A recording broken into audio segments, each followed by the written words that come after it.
Good morning, Philippines. This is the National Museum, Philippines, here in the Metro Manila. And we are now here just in front of the building for this very, very important inauguration of our 17th President of the Republic of the Philippines, no other than Ferdinand Bongbong Marcos Jr. And we are here to observe and to respect. We have already entered the VIP gate, and we are here right now on this very special momentous occasion of our beloved President, the 17th President of the Republic of the Philippines. Thank you very much, and God bless us all. Okay, we are here in the museum, and there are lots of police are here at this point of time. Okay, so ang daming police dito ngayon. Nag-break pa sila, ready na sila. Okay, so nandito tayo with architect and engineer Jade and me. Okay, so napaligutan tayo ng police, Jade. Okay, so yan. Okay, so architect. Ako. Ako si nanay. Okay, dito na kami mismo sa museum. Pag pumasok tayo, sasabihin lang natin yung head ng security ni BBM, si Kuya Jun Baris. pasok lang tayo. Sige.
Congratulations!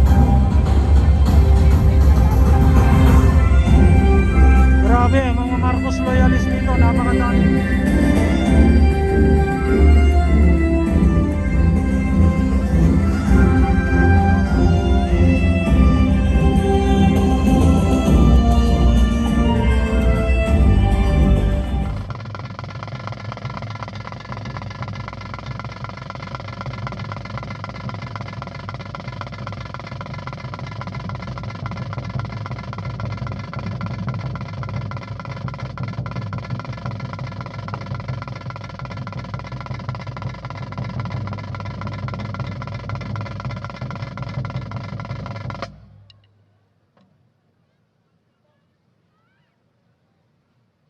Let us all rise for the Philippine National Anthem.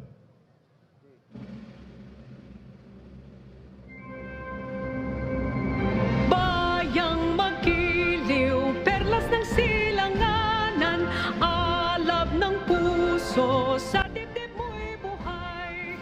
Lupang hinirang, duyan ka ng magiting, sa manlulupig, di ka pasisiil, sa dagat at bundok, sa simoy at sa langit mong bughaw. May dilag ang tula at awit sa paglayang minamahal. Ang kislap ng watawat mo'y tagumpay na nagdinigding. Ang bituin na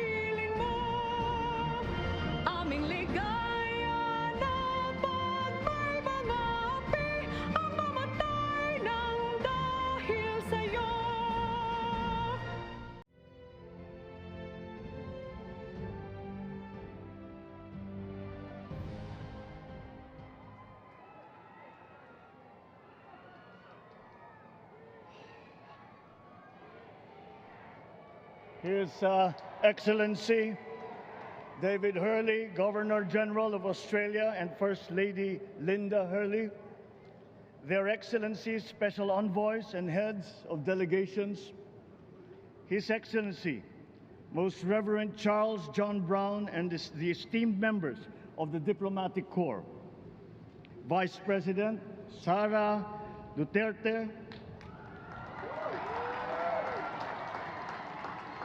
President Fidel Ramos, President Joseph Ejercito Estrada, President Gloria Macapagal Arroyo, Senate President Vicente Soto III, and the honorable members of the Philippine Senate, House Speaker Lord Alan J. Velasco, and the honorable members of the House of Representatives, Chief Justice Alexander Gesmundo, and the honorable justices of the Supreme Court, of course, First Lady Lisa Araneta, and my children, Alexander, Sandro, Simon, and Vincent. I cannot proceed without a special greeting, of course, to the former First Lady Imelda Romualdez Marcos.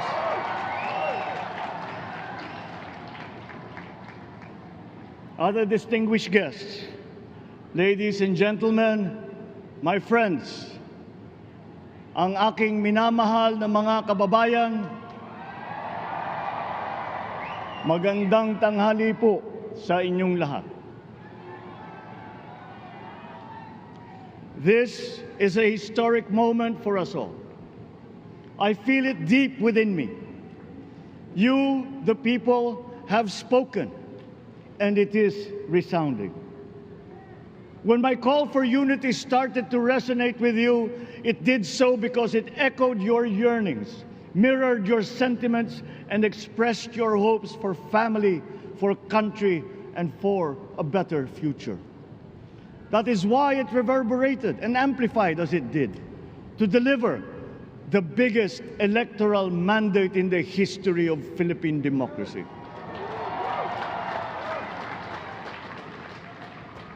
By your vote, you rejected the politics of division.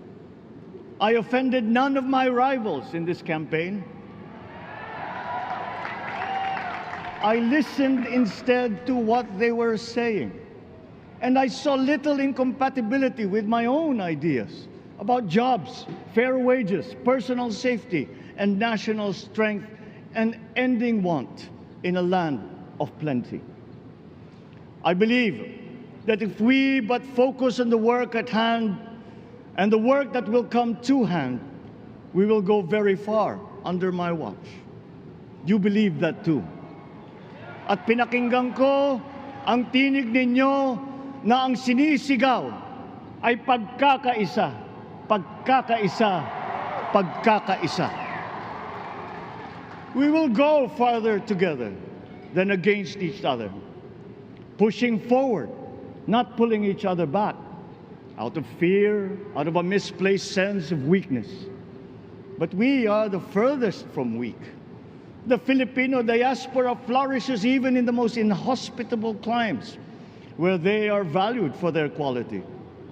The changes we seek will benefit all and will shortchange no one. I was not the instrument of change. You were that. You made it happen. I am now. You picked me to be your servant, to enable changes to benefit all. I fully understand the gravity of the responsibility that you've put on my shoulders. I do not take it lightly, but I am ready for the task. I will need your help. I want to rely on it. But rest assured, I do not predicate success on the wide cooperation that's needed. I will get it done. I once knew a man who saw what little had been achieved since independence. in a land of people with the greatest potential for achievement, and yet they were poor. But he got it done, sometimes with the needed support, sometimes without. So will it be with his son. You will get no excuses from me.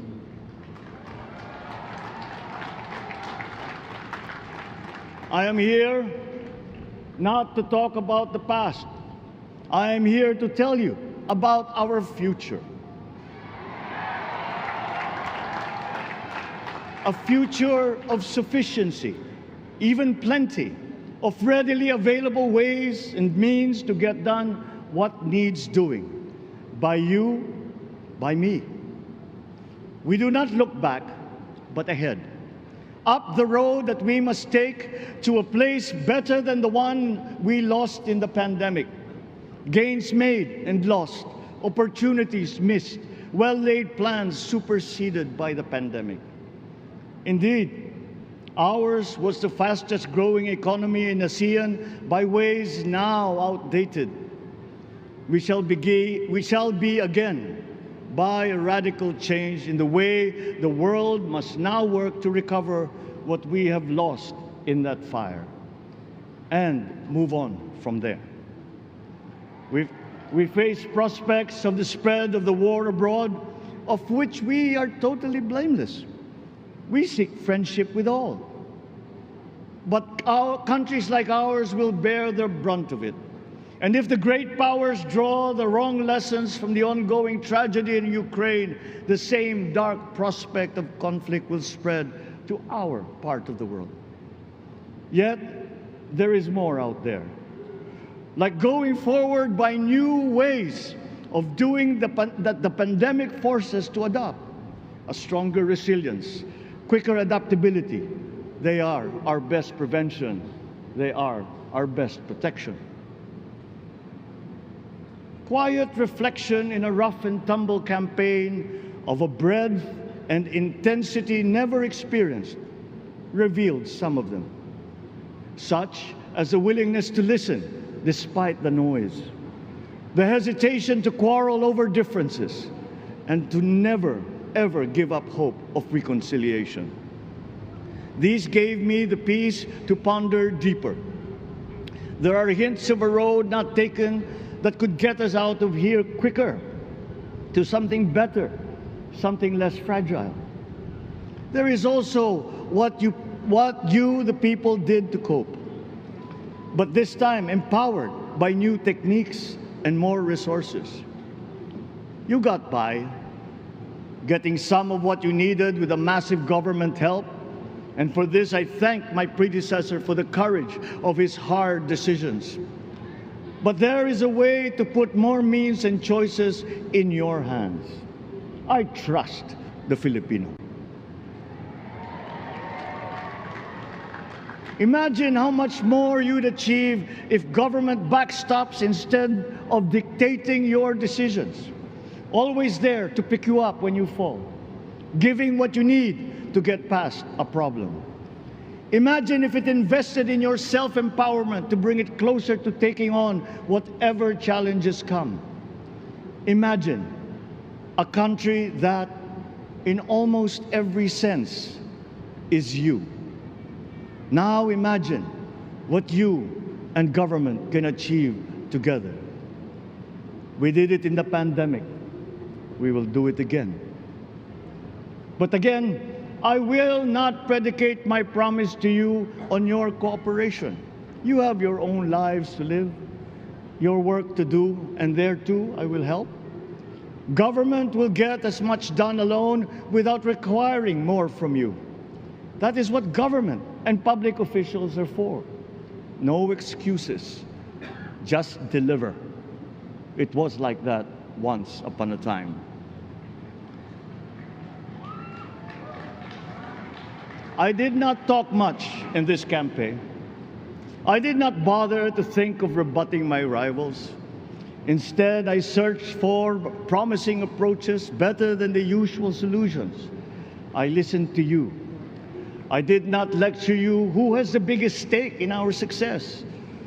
And the forthcoming State of the Nation will tell you exactly how we shall get this done. In this fresh chapter of our history, I extend my hand to all Filipinos.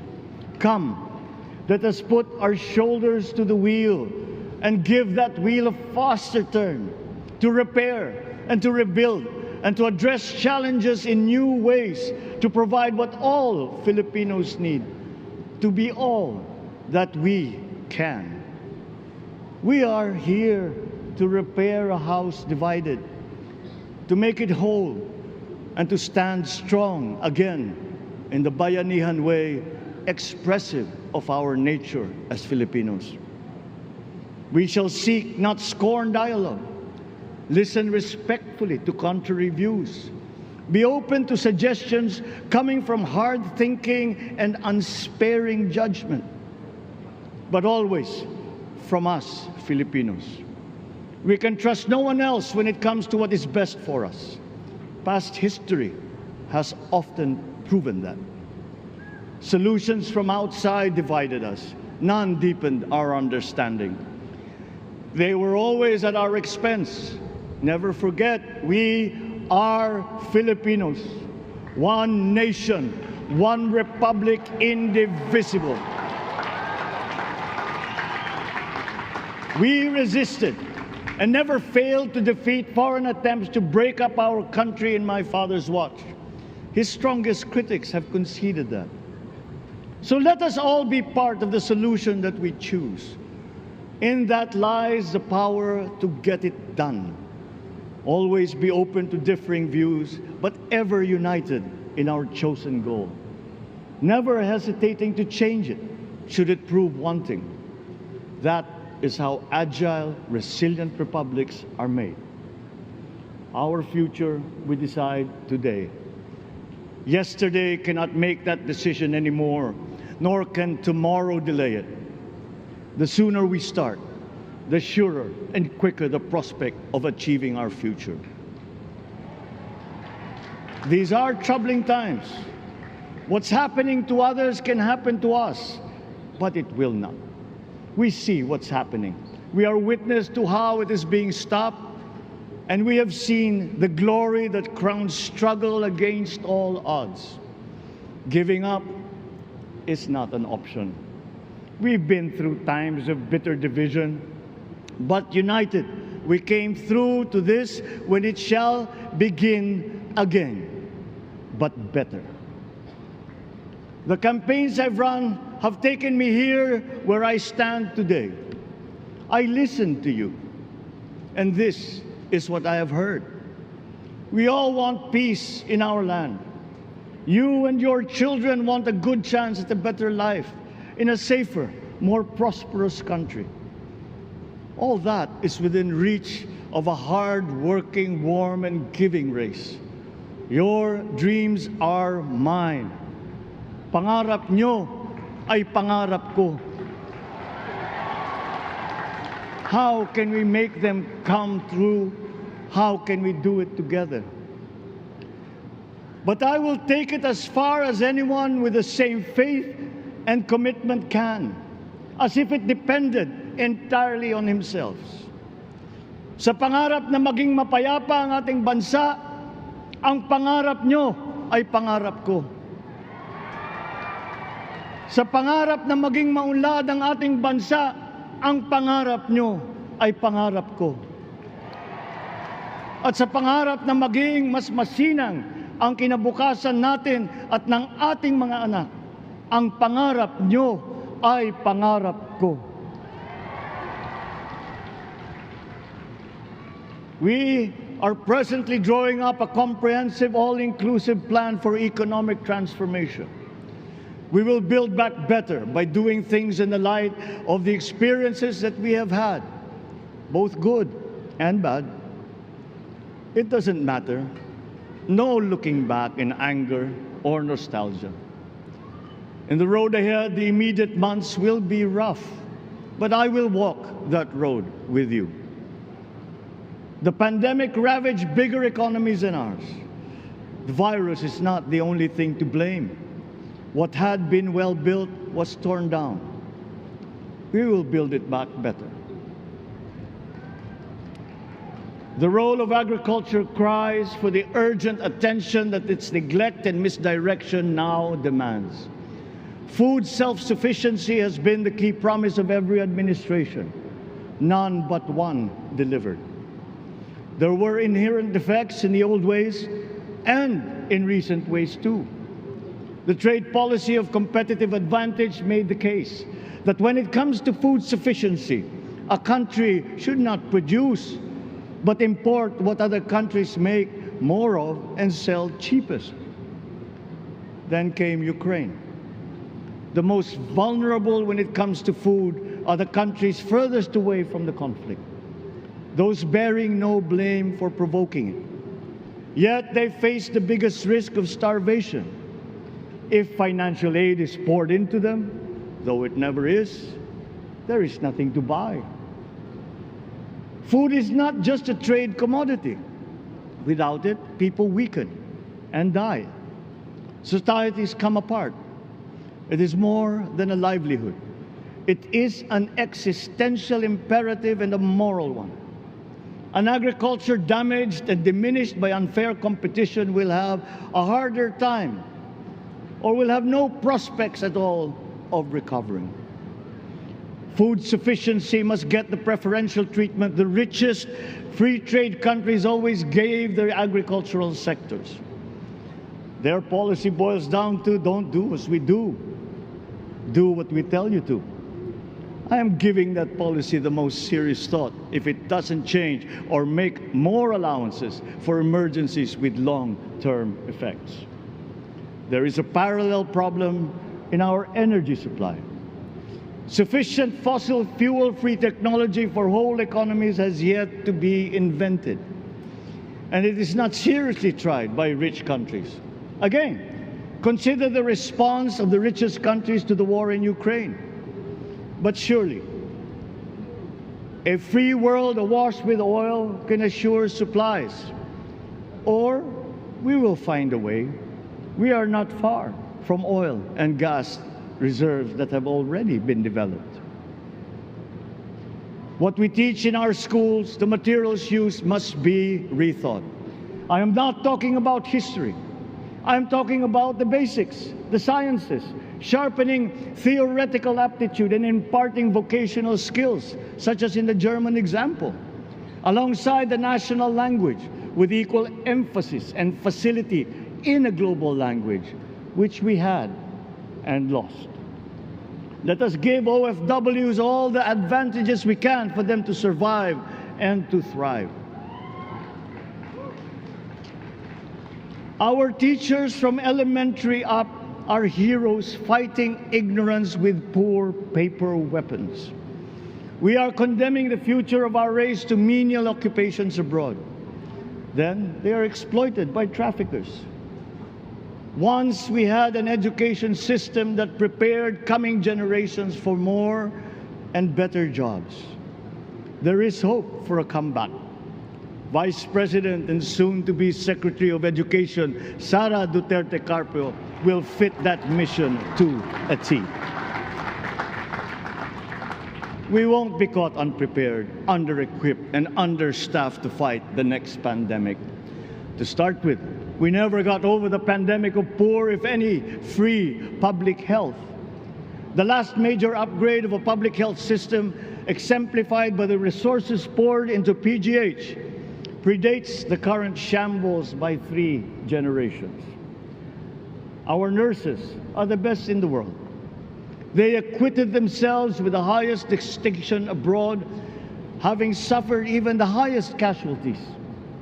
With the same exemplary dedication at home, they just got by. They are out there because we cannot pay them for the same risk and workload that we have back here. There will be changes starting tomorrow.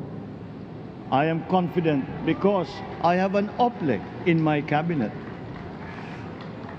There were shortcomings in the COVID response. We will fix them. Out in the open. No more secrets in public health. Remember, I speak from experience. I was among the first to get COVID. It was not a walk in the park. My father built more and better roads, produced more rice than all administrations before his. President Rodrigo Roa Duterte built more and better than all the administrations succeeding my father's. Much has been built, and so well, that the economic dogma of dispersing industry to develop the least likely places has been upturned. Development was brought to them. Investors are now setting up industries along the promising routes built. And yet, the potential of this country is not exhausted. Following these giant steps, we will continue to build. I will complete on schedule the projects that have been started.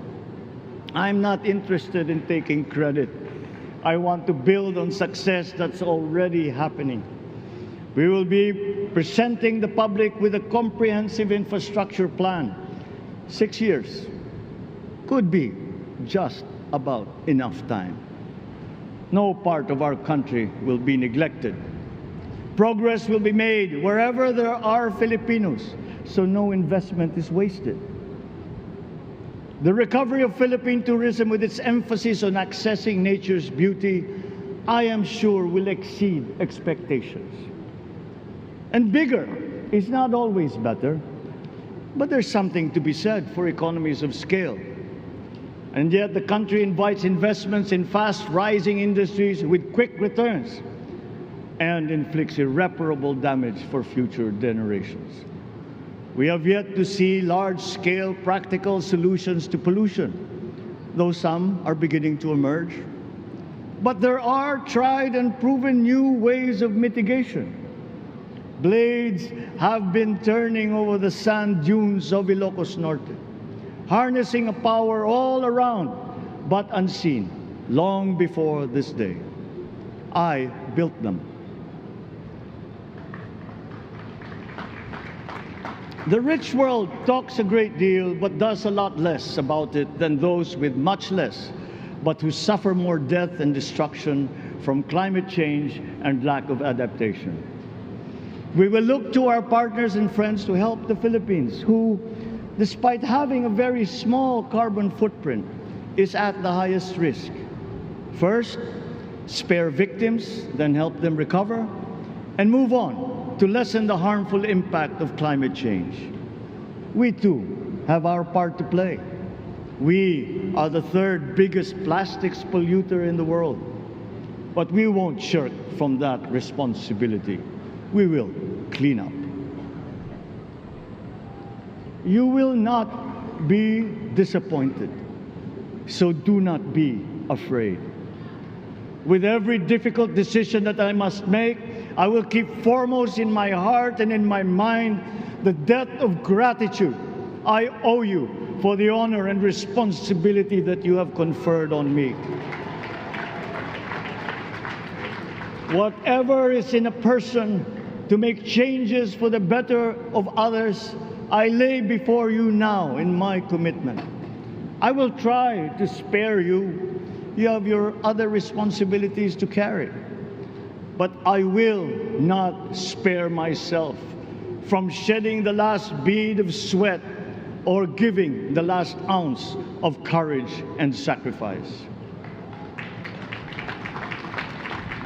And if you ask me why I am so confident of the future, I will answer you simply that I have 110 million reasons to start with. Such is my faith in the Filipino.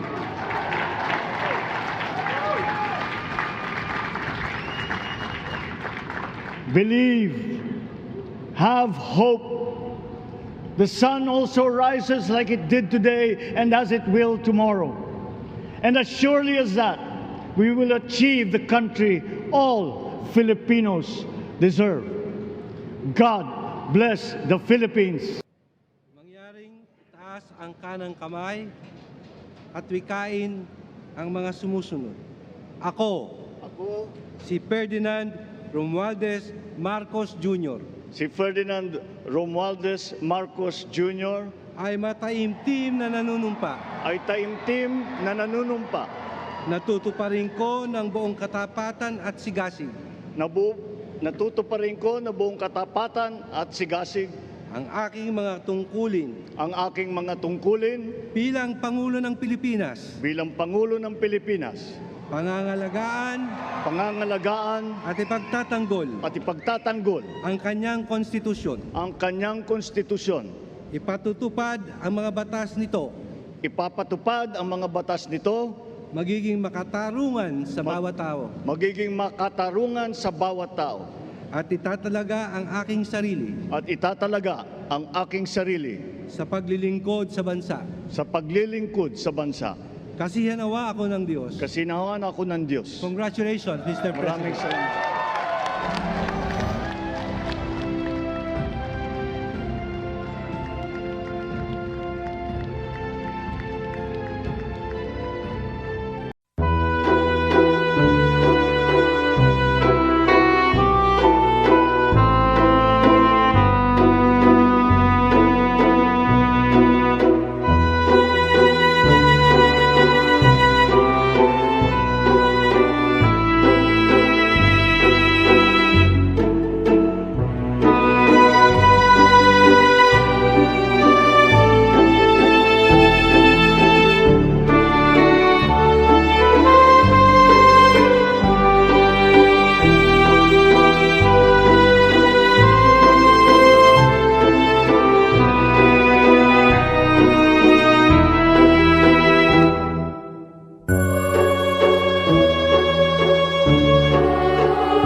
Don't forget to like, subscribe, and hit the notification bell. Thank you for watching.